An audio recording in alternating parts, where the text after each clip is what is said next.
Thank you again for being here, everyone. So, we're going to meditate again on patient acceptance this morning, this morning.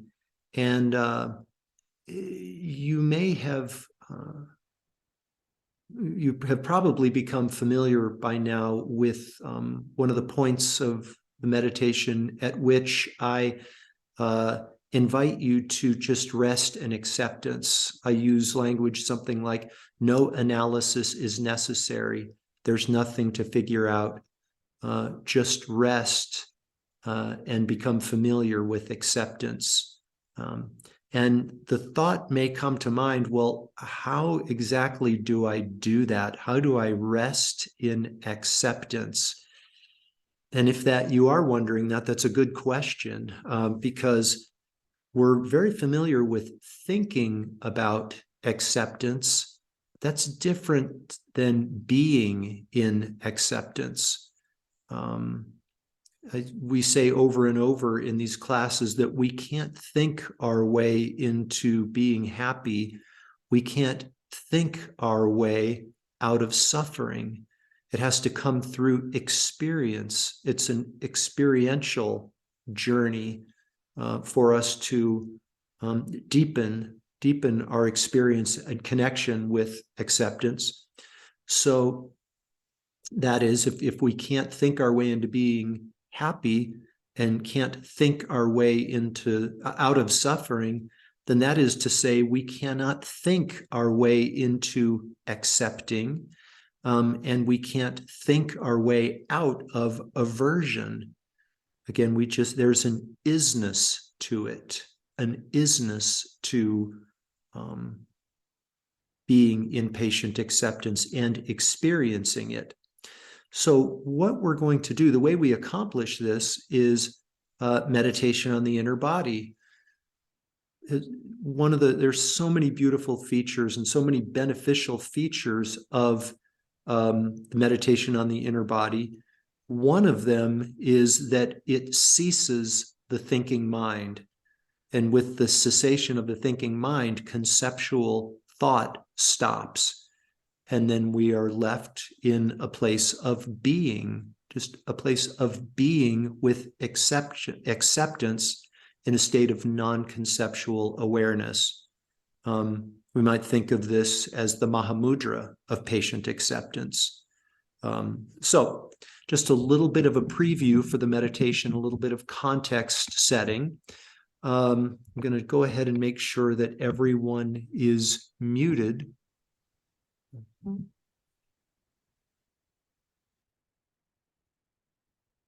There we go. So why don't we go ahead and settle into a comfortable meditation posture. Please take care to ensure that your spine is straight and relaxed.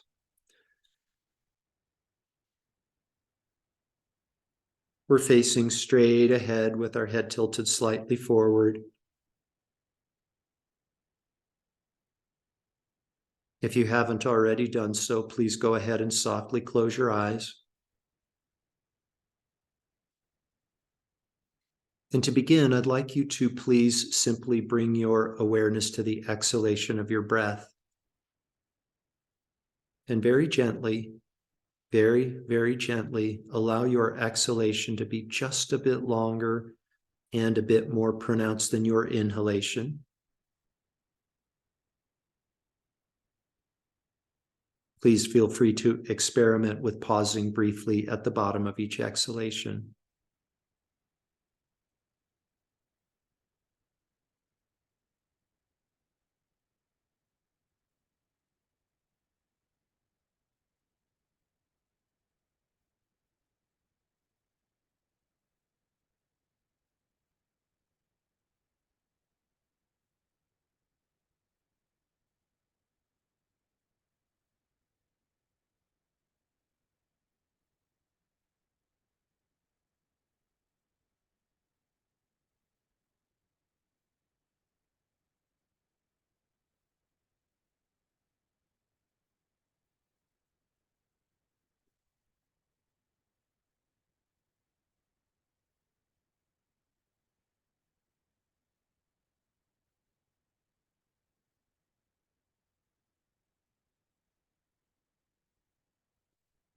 There is an aspect of the body that is referred to sometimes as the inner body.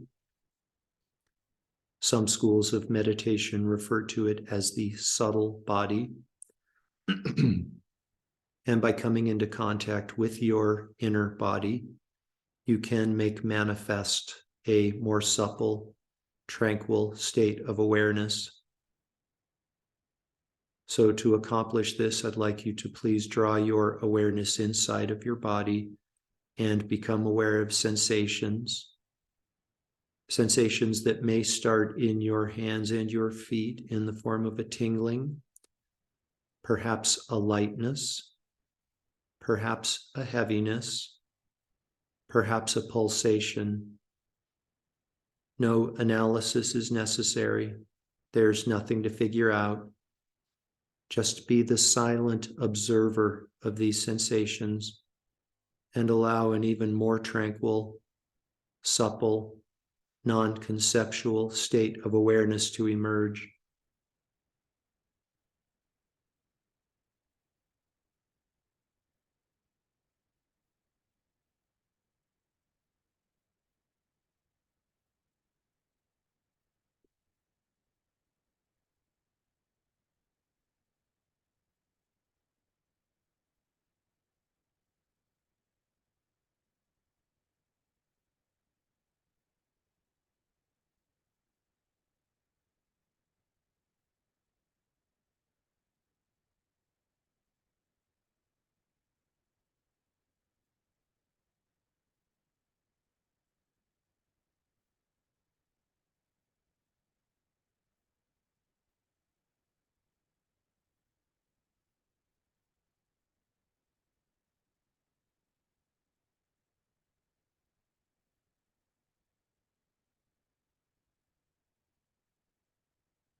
When you encounter a situation that you find undesirable, you have two choices. You can resist or you can accept. Resisting what is will perpetuate your suffering. Accepting what is will liberate you from your suffering. Please know that patience is not gritting your teeth and putting up with something. Patience is a mind that wholeheartedly accepts whatever arises, having abandoned the notion that things should be other than what they are. Please know this truth about patient acceptance. If you perfect your practice of patient acceptance, you will never suffer again in this lifetime.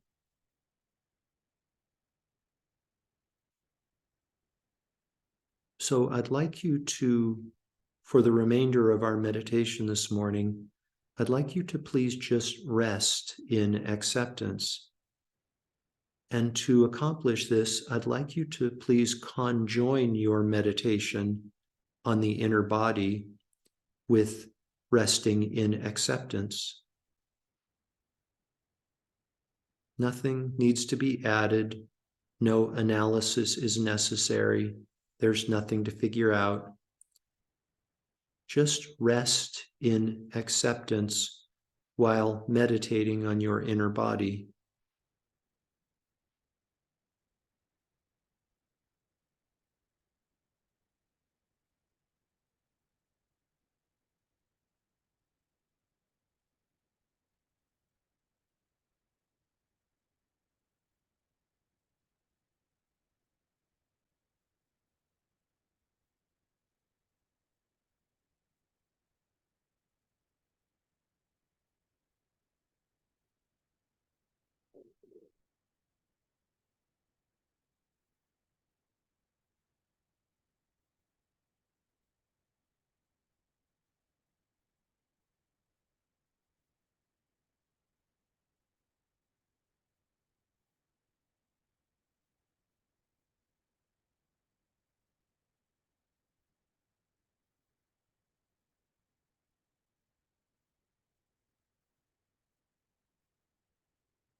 The only way that you will actualize acceptance is to become acceptance.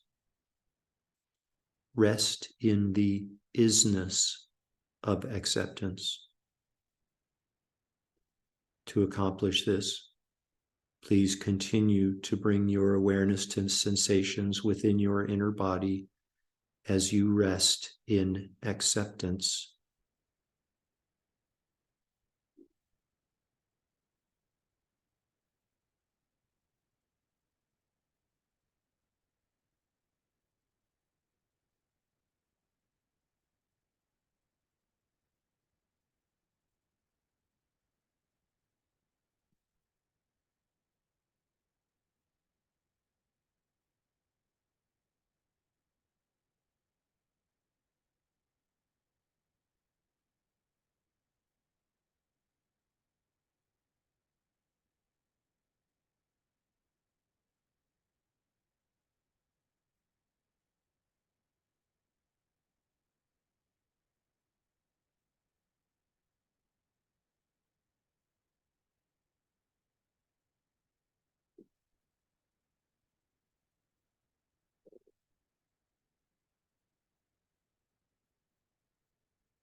Now, very gently, very, very gently, please allow your consciousness to become less absorbed as you begin to arise from meditation.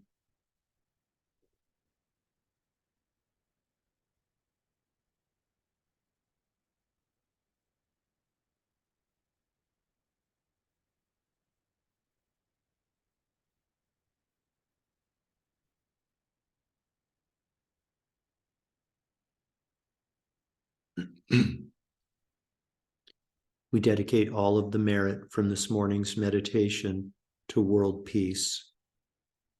May all beings, without exception, enjoy an abundance of pure air and water, delicious, nutritious food, safe, warm, dry, reliable, affordable shelter, and comfortable, functional, attractive clothing. And with everyone's basic needs met, may we all enter and progress on wisdom paths that lead to complete and permanent liberation from all forms of emotional and physical suffering.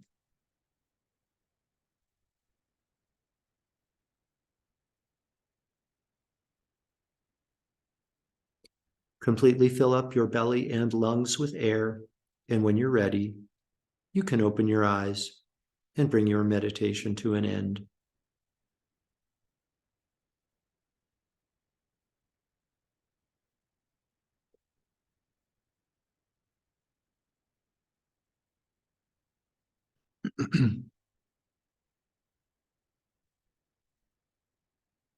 Welcome back, everyone.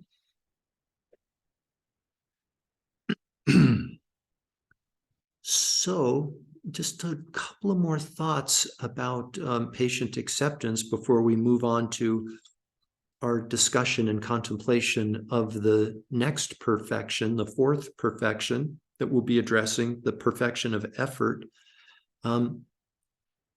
So on Saturday morning at Medicine Buddha meditation, I shared a little bit of an insight that I had with regard to the practice of patient acceptance and process. Not going to kind of repeat what I mentioned on Saturday morning.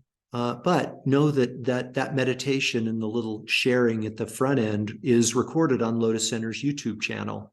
So feel free to go to that YouTube channel. It's just go to YouTube and search Lotus Center of Silver City. And what would that date be? The 3rd of December. You can bring up the Medicine Buddha meditation and get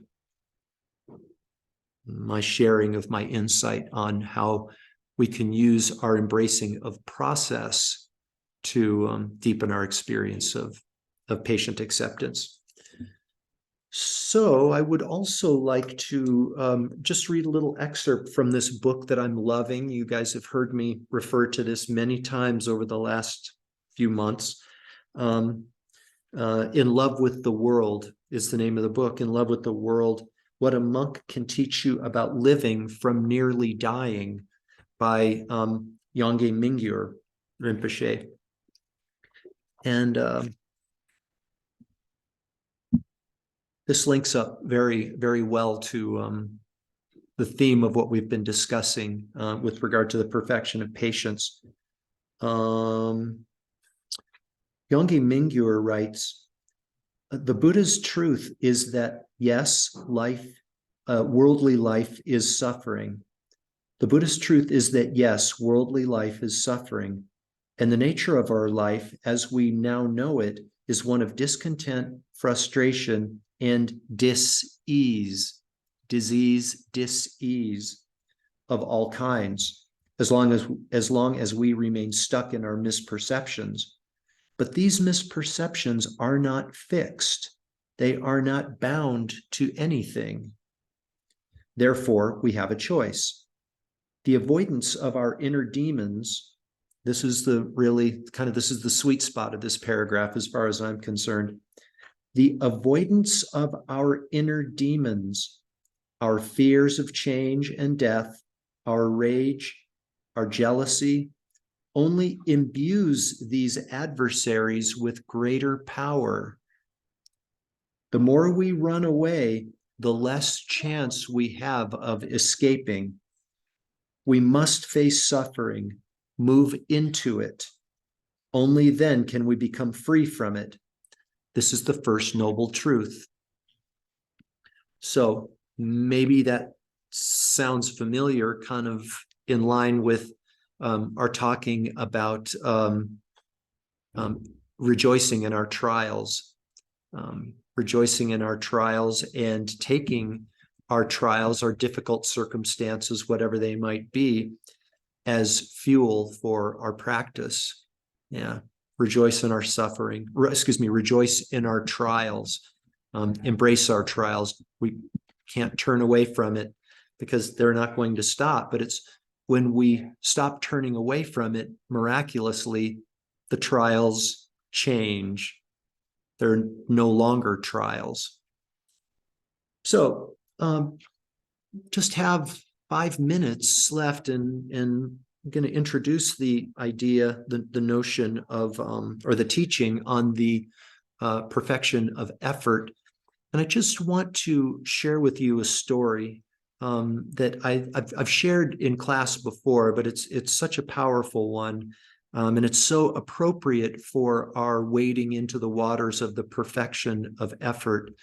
It's a conversation that I had with my second teacher. This was way back in, golly, it must have been the year 2000 in Missoula, Montana. I was at my first Dharma center, and this monk, whose name is Kelsang Dawa, you might remember me talking about Kelsang Dawa. He was a great teacher, a very learned Buddhist scholar, and had some kind of tough love ways about him. And remember, he had just been assigned to the center, and he and I were sitting down having tea. He kind of was going through and getting to know the different residents and kind of finding out where they were in their practice like that. And he sort of sat me down and kind of interviewed me a little bit in a loving way, interviewed me about my practice. And And at that time, I was, kind of had one foot in the world and one foot in Dharma.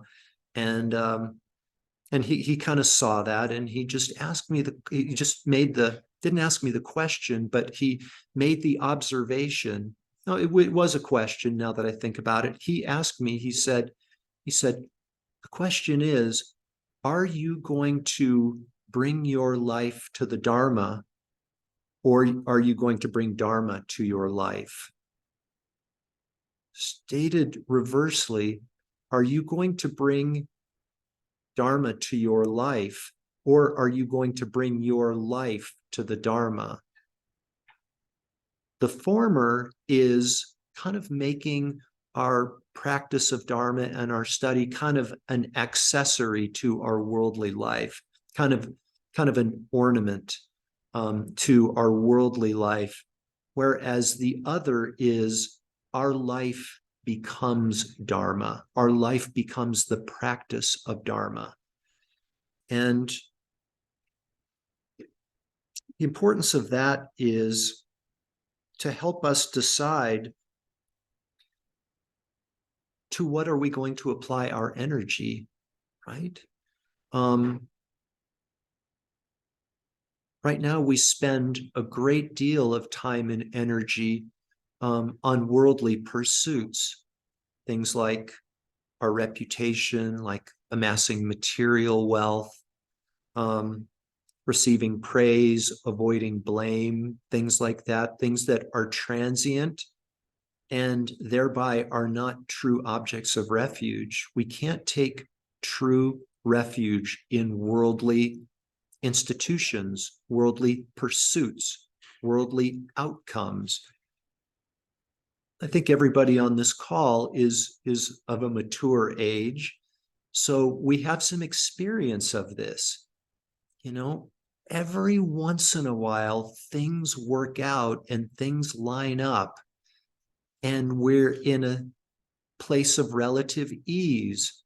Job is good, finances are good, the relationship is good.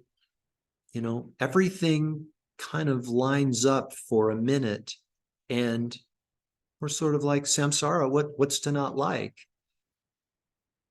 But that passes, right? Something falls out of alignment, and we go back to a place of suffering, wishing that things were other than what they are, and aspiring to make them other than what they are, manipulating the externalities. So in our contemplation of the perfection of effort, I would invite you to imagine what your life would look like if everything was the practice of Dharma. Successes, defeats, air quotes around successes and defeats, discouragement, rejoicing, receiving praise, receiving blame. Everything becomes fuel for our Dharma practice. And in so doing, everything takes on meaning. At some fundamental level, I think that's what we all want, is for our lives to have meaning. And if we can transform everything that happens, good, bad, and in between, into our Dharma practice, then everything becomes meaningful. So that's what I think Kelsang Dawa meant when he talked about bringing our life to Dharma, as opposed to bringing Dharma to our life. At least that's my perception of what he was pointing toward. All right, you guys, thank you. Thank you for being here. Have a great day and a great week.